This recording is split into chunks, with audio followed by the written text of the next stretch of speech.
नमो राघवाय। जय श्री सीताराम, जय श्री सीताराम।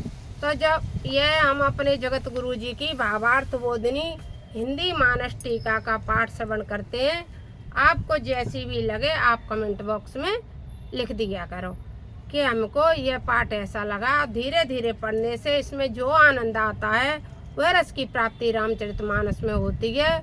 उस रस को सारी दुनिया के गाने बजाने सब फीके हैं, जो रामचरितमानस का रस है। तो अब आगे हम क्या कहते हैं कि सीता जी रंगभूमि में पहुंच गई। वह प्रसंग चल रहा है सीता विवाह का। तो क्या था, चली संगल सखी सयानी, गावत गीत मनोहर वाणी, मनोहर वाणी, मनोहर वाणी, गावई गीत मनोहर वाणी। सखियाँ पहुँच गईं और सुंदर गीत गा रही थी। मनोहर वाणी में सुंदर गीत गा रही थी सीता जी की सखियाँ। और क्या थी, सीता जी के गीत गाने के साथ साथ सीता जी क्या पहन रखा है सीता जी ने वह और सुनो। कि लोग कहते हैं कि नहीं साड़ी जी अब आई, अब नहीं। सोहन वलतन सुंदर साड़ी, सोहन वलतन सुंदर साड़ी, जगत जननी अतुलित व्यवहारे, जगत जननी अतुलित व्यवहारी। बहुत सुंदर साड़ी पहन रखी है जगत जननी मैया ने और बहुत सुंदर लग रही हैं। अब हम आपको इस चौपाई पे थोड़ा समझा दें। क्या समझा दें कि जो लोग पहनावे के ऊपर कोई कुछ कह देता है तो उस पर तुरंत सब निकल आए कि हमारी मर्जी, हम ये पहन सकते, वो सब पहनने को सब कोई सब कुछ पहन सकता है। मैं भी सूट पहनती हूँ, मैं इसका विरोध नहीं करती। जो जिसकी जैसी मर्जी, जिसको जीन्स सूट टॉप फ्रॉक जो कुछ भी भैया पहनना है अपनी अपनी मर्जी से पहनते हैं। लेकिन ये हमारी जो रामचरितमानस की चौपाई है, यदि हम रामचरितमानस पर चलना चाहें तो इसमें साफ लिखा है कि सोहन वलतन सुंदर साड़ी, जगत जननी अतुलित व्यवहारी। जगत जननी मैया सुंदर साड़ी पहने हुए हैं। तो हमारे जीवन में जितनी सुंदर साड़ी लगती है उसके समान कुछ नहीं लगता है। नहीं तो हम मुझे बताओ शादी पार्टी में ही साड़ी क्यों पहनती है? अगर और सब कपड़े अच्छे हैं तो क्यों साड़ी पहनती है? शादी पार्टी में साड़ी पहने। और जितने भी हमारे देवी देवता, चाहे देवी की फोटो देखो, सीता जी की देखो, राधा जी की देखो, जितने भी हैं सब साड़ी में। साड़ी क्यों पहनती है? क्योंकि साड़ी अच्छी लगती है। इसलिए जी जो हमारा अच्छा पहनावा होगा वह अच्छा लगता है और गलत पहनावा गलत लगता है। तो पहनावा भी हम अपने हिसाब से सोच समझ के अच्छा और हमारे शरीर पे। एक मेरी मम्मी कहावत कहती कबो कुछ होती को पूछे तो काय जी कैसी, नहीं अपना मन वाम तो खाओ, दूसरे को मन वाम तो पहरो। ऐसे वे कहती है हमेशा, अपना मन वाम तो खावे करो अपने और दूसरे को मन वाम तो पहरे करो। अगर कोई तुमने कपड़ा पहने लता, अगर कोई दूसरा करे जी तो अच्छा लग रहा तुम पे तो वह कपड़ा पहनो। अगर कोई करे जी नहीं जमे रहा तो मत पहनो। ऐसे ही जब भोजन करो तो बेशक होगा जी बहुत अच्छा है, ले लो एक पूड़ी ले ले, एक कचौड़ी ले लो। अरे जी नेक प्याज की नेक डाल के प्याज की सब्जी रोटी ले लो। अरे बड़े अच्छे लगते हैं, करेला प्याज डरे भाई। अरे कटेर तो प्याज से ही बनते है, मत खाओ। हमारा जब सनातन धर्म और हमारी जिब्या नहीं कहती उसको मत खाओ। अगर तुम्हारा मन कहे तो खाओ और नहीं कहे तो मत खाओ। ये मन वाम तो खाओ, दूसरे को मन वाम तो पहरो। तो सीता जी क्या पहन रही है? साड़ी। और साड़ी में सीता जी बहुत सुंदर लग रही है, बहुत ज्यादा। इतनी सुंदर लग रही है कि आगे भूसुर सकल सुरेश सुहाने, भूषण सकल सुदेश सुहाने, अंग अंग रचि सकेने बनाए, रंग भूमि जब सिया पगोधारी, देखी रूप मोए नर नारी। जब सीता जी रंगभूमि में पहुंची तो उनको देख करके सभी नर नारी मोहित हो गए। और क्या था, अरे ससुमन धुंधवी बजाई, बरसे प्रसून अप्सरा गाए। अप्सराएं नृत्य गान करने लगी। पानी सरोज सोजय माला, अब चट चितए सकल बोआला। सिय चकित चित रामई चा, भय मोह अवस सब नर नाहा। मुनि समीप दे के दो भाई, लगे ललके लोचन निधि पाई। सीता जी राम को देख करके प्रसन्न हो गईं। गुरुजन लाज समाज बड़े, देखे ऐसी सकुचान, लागे बिलोकत सकन तने, रघुबीर रहे औरान। या फिर देखो सीता जी की मर्यादा, कि सीता जी अपने गुरुजनों को सोच करके बड़ों का सम्मान करते हुए भगवान राम की ओर नहीं देख रही हैं, और उनकी जो मूर्ति थी भगवान राम की उसको अपने हृदय में धारण कर लिया है। क्योंकि पुष्प वाटिका में सीता जी ने भगवान राम को देख लिया था, और पार्वती से सीता जी ने वरदान भी मांगा था कि हमें यही वर रूप में प्राप्त मिले। इन्हें पूछे था कैसो कौन सो वार दो हैं रघुरे कारे, तब पार्वती ने मन जाए राचो मिले सोवर, सहज सुंदर सांवरो। सांवरे वही वर मिलेंगे। तो वही देख करके सीता जी यहाँ इतनी लज्जा कर रही हैं। क्या आपने कभी देखा है, अब मान लिया बड़े बड़े लड़का लड़कियों के विवाह हो रहे हैं, विवाह से पहले हमें रिंग सेरेमनी करनी है। रिंग सेरेमनी में होगी 50% नौटंकी, 50% नौटंकी के बाद फिर रह जाएगी थोड़ी बहुत, फिर फोन से शुरू हो जाएगी। जो अरेंज मैरिज है उसमें बता रहे हैं, जो लव मैरिज है उसकी तो कुछ कहना ही नहीं, उसके लिए तो अपने मुंह से कहना भी पाप है। लव मैरिज के बारे में तो ऐसा कुछ कहना भी पाप है, कुछ मत कहो उनकी। तो अरेंज मैरिज वालों की बोल रहे हैं। और यहाँ सीता जी जो रामचरितमानस में लिखा उसे मुझे किसी के बारे में बोलने का कोई अधिकार नहीं, ना मैं कुछ बोलना चाहती। तो फिर फोन पे शुरू हो गई यार, पहले रिंग सेरेमनी, फिर फोन की नौटंकी। फोन के बाद फिर रही बची स्टेज। स्टेज पे लड़का लड़की बैठ गए, कौन आ रहा है आशीर्वाद देने, कौन जा रहा है, कौन क्या कर रहा है, और दूल्हा दुल्हन बात कर रहे हैं। समाज में मर्यादा लज्जा ऐसे चली गई कि कोसों दूर चली गई।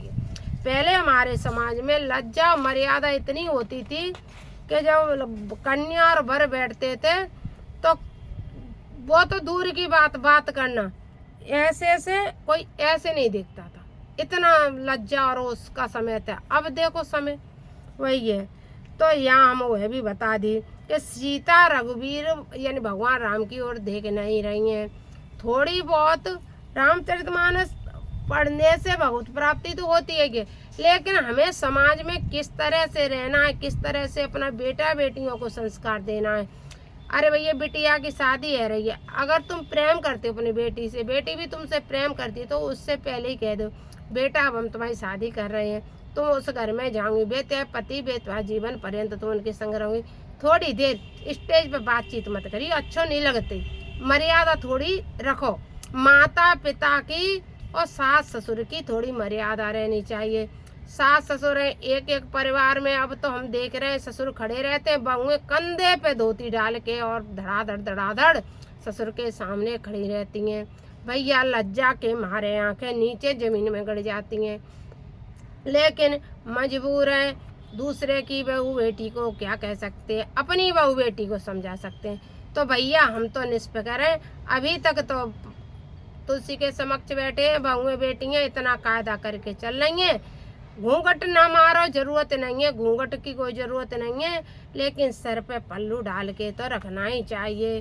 भैया घूंघट मरे तो बहुत अच्छी बात है, जेठ और ससुर का नहीं मरे घूंघट कोई बात नहीं, लेकिन सर पे पल्लू तो डाल के ही रखो। लेकिन पल्लू भी नहीं डाल रही हैं तो मर्यादा चली गई, सब छीण हो गई। तो थोड़ी रामचरितमानस में देख लो कि सीता जी तो भगवान के राम की ओर देख भी नहीं रही हैं। यहाँ भी सीता जी की लज्जा देखना, और आगे प्रसंग में तुम देखना, केवट प्रसंग में, कि जब गांव बधूटी पूछती हैं कि तुम्हारे कौन से पति हैं, तो सीता जी किस तरह से कहती हैं। सीता जी कहती हैं कि खंजन मंजू और तिरीचे नैनने और निज पति नहीं कही सिय सेनने।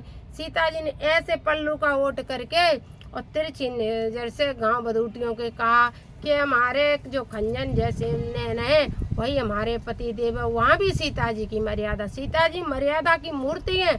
थोड़ा सीता जी तो बन कौन सकता है भैया, सीता तो सीता जी है, लेकिन वह ये लीला क्यों करती हैं, वह हम तुम लोगों के लिए ही भगवान और राम सीता लीला करते हैं। तो इनको पढ़ो, सुनो और इन पे समझो। जब दे सको आप अपने बेटा बेटी से कह दो ये बात कि स्टेज पे बैठ के बात करना, तुम उस पाप से बरी हो गए। फिर तुम्हारे बेटा बेटी बात करे, पंचायत करे, जो कुछ करे तो कर ले। लड़का फोन करता है और कहता है कि मैं बेटी घुमावे के ले हम तुम्हारी लड़की को घुमाने ले जा रहे हैं। आप मना करो, आप बेटी से मना करो, सुबर से मना करो, अभी हमने विवाह नहीं किया है, हम अरेंज मैरिज कर रहे हैं, हम नहीं भेजेंगे बेटी को। और तुम बेटी को भेजने के लिए मना कर दो, मान जाए बहुत अच्छी बात है, बेटे को मना कर दो। अगर नहीं माने तो तुम उस पाप से तो बचे। अपना कार्य क्या है कि धर्म के राह पे चलते तो रोकना, कहना, और मानना ना मानना उन पे छोड़ दो, तो तुम कम से कम छोटे छोटे पापों से बच जाओगे। यह भी रामचरितमानस की शिक्षा है। राम रूप और सिय छवि देखी नर नारिन परे हरे निमेसी सोचे सकल कहत सकुचाई सब देसन विनय करे मन माई। और मन ही मन भगवान की मूर्ति धर के हृदय में और भगवान से फिर सीता जी विनय करने लगी। क्या करने लगी? हरे विधि बेगी जनक जड़ताई मत हमारे ऐसे देव सो आई बेनो बेचारे पन तज नर नाऊ सिय राम कर करे विवाहो। अब तो विदे ऐसा करें, जनकपुर के नर नारी सोचने लगे कि सब को त्याग करके सीताराम का विवाह कर दें। ये तो सीता जी तो भगवान राम के ही अनुकूल बनी हुई हैं। तब बंदी जन जनक बुलाए बिरुदावली कहत चले आए कह न जाए कहे उपन मोरा चले बाट हरसन थोरा। पहले एक बाट जाती थी, वह बिरदावली कहती थी राजा के दरबार में, वही बुला ली जनक ने और अपनी बिरदावली कहलवाने लगे। बोले बंदी बचन बर सुनो सकल मई पाल पन बेदे कर कई हमें बुझा उठाए विशाल नप बोझ भल बेद से वधन राऊ घरु कठोर विदित सब खाऊ रावण बाण महाभट मारे देख दसानन सबई सिधारे सोई पुरारे को दंड कठोरा राज समाज आज जोई तोरा त्रिभुवन जय समेत देई विनय विचार बरियटिते। त्रिभुवन में जो कोई भी होगा वह यदि इस धनुष को तोड़ देगा तो राजा बिना किसी शर्त के सीता जी का विवाह उसके साथ कर देंगे। सोनेपन सकल भूपय विलास बट मानी अतिशय मन माँ के परे कर बांध उठे अकुलाई चले इष्ट देवने सिरनाए तमक ताकित के शिव धनु धराई उठाई न कोटि बात बल कराई जिनके कछु विचार मन माई चाप समीप मही पन जाई। जिनने भगवान राम को पहचान लिया था वे उसके समीप भी नहीं जा रहे थे, किसके समीप? धनुष के समीप भी नहीं जा, क्योंकि वो तो जान गए थे कि सीता राम का ही विवाह होगा, इनकी जोड़ी उत्तम है, इसलिए वो तो धनुष के पास भी नहीं चले। लेकिन कुछ मूर्ख थे, उनने क्या किया? तमके धरई धनु मूड़न पे, उठाई न चलाई ल जाए, मनो पाट बट बाहुबले, अधिक अधिक गरो आए, लखन श्री रामचंद्र शंकर हरिओम। जय जय श्री सीताराम। नमो राघवाय। जैसा भी आपको ये लगे हमारा, कमेंट बॉक्स में लिख देना कि आपको हमारा ये पाठ रामचरितमानस कैसा लग रहा है। गुरु कृपा से जो भी हम ये पाठ कर रहे हैं, कमेंट बॉक्स में लिख दिया करो। नमो राघवाय। जय जय श्री सीताराम। जय श्री सीताराम।